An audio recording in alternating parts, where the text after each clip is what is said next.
Everyone. इस video में हम डेमोन्स्ट्रेशन देंगे कि क्यों शटडाउन के टाइम हमारा वीसीबी बार बार क्लोज ट्रिप कर जा रहा था। तो ये हमारा वीसीबी है 11 kV का बीओसी का। सो ड्यूरिंग शटडाउन ये वीसीबी बार बार क्लोज ट्रिप कर जा रहा था। रीज़न जब हमने इसको थरोली चेक किया तब इसका रीज़न आइडेंटिफाई हुआ दैट इसका जो अंडर वोल्टेज रिले मैकेनिज्म है ये मैल फंक्शन कर रहा था। तो ये हमारा 11 kV का वीसीबी है। इसमें मेजरली 3 कंपोनेंट्स हैं। ये हमारा अंडर वोल्टेज रिले है, देन ये है हमारा blocking magnet, then tripping coil and closing coil. तो अभी हम हमारे वीसीबी को स्प्रिंग चार्ज करते हैं। तो अभी हमने हमारा वीसीबी का स्प्रिंग चार्ज कर लिया है। तो जब शटडाउन के टाइम, जब हम इसको स्टार्टअप के टाइम जब इसको स्टार्ट कर रहे थे तब क्या हो रहा था ना कि जो हमारा वीसीबी है वो क्लोज ट्रिप कर जा रहा था। रीज़न ये था कि इसका जो अंडर वोल्टेज कॉइल था, ऑल्दो अंडर वोल्टेज कॉइल को एनर्जी सप्लाई मिल रहा था, ये एनर्जाइज हो रहा था, बट द थिंग इज़ कि इसके जो प्लंजर का जो मैकेनिज़्म है, इस मैकेनिज़्म में प्रॉब्लम होने की वजह से ये बार बार ट्रिप सिग्नल दे रहा था हमारे ट्रिपिंग कॉइल को, जिस वजह से हमारा वीसीबी है वो ट्रिप कर जा रहा था। तो अभी हम इसको, ये हमारा स्प्रिंग चार्ज हो गया है वीसीबी। अब हम इसको ऑन करेंगे पहले। ये अभी हमने अंडर वोल्टेज कॉइल, अभी क्योंकि ये ऑफ कंडीशन में इसलिए हमने इसको हैंड से होल्ड करके रखा है।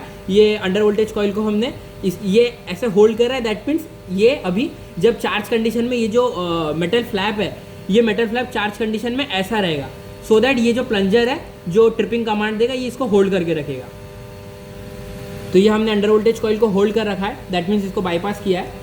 एंड ये हमने ब्लॉकिंग मैग्नेट को होल्ड करके इसको स्टार्टिंग कमांड दिया है।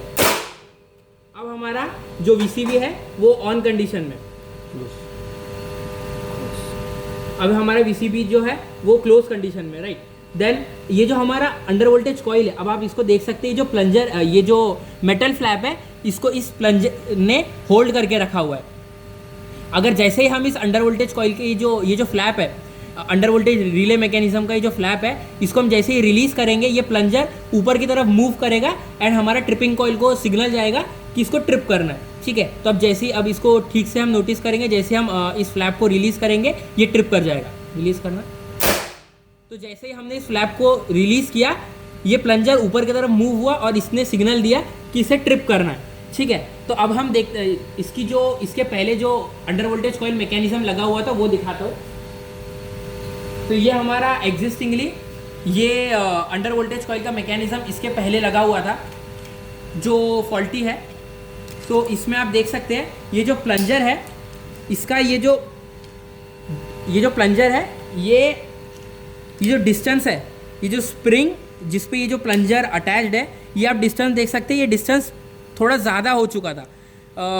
बाय सम रीज़न ये जो स्प्रिंग है ये अपने पोजीशन से हिल चुका था। इस वजह से हमारा जो ऑल्दो इस अंडर वोल्टेज कॉइल को सप्लाई मिल रहा था, इस अंडर वोल्टेज कॉइल को सप्लाई मिल रहा था और ये जो मेटल फ्लैप है ये भी सही काम कर रहा था, बट क्योंकि ये जो डिस्टेंस है दोनों स्प्रिंग के वजह से ये बढ़ चुका था। सो ये जो प्लंजर है ये होल्ड नहीं कर पा रहा था, ये बार बार निकल जा रहा था अपने पोजीशन से।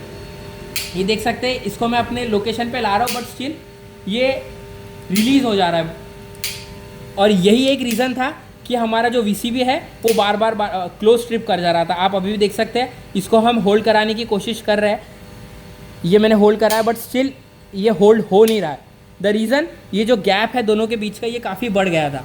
सो यही एक रीज़न था कि हमारा वीसीबी साइमल्टेनियसली ट्रिप कर रहा था और इसी की वजह से हमारा जो डाउन टाइम था वो इंक्रीज़ हुआ एंड हम टाइम पे बीओसी चार्ज नहीं कर पाए। बट ओवर द टाइम हमने इस फॉल्ट को रेक्टिफाई किया एंड जल्दी से जल्दी हमने, जैसे इसका रूट कॉज हमें पता चला, हमने हमारा जो वीसीबी है उसका अंडर वोल्टेज रिले मैकेनिज्म जो है उसको चेंज किया and within some time हमने बीओसी को लाइन में ले लिया। Thank you.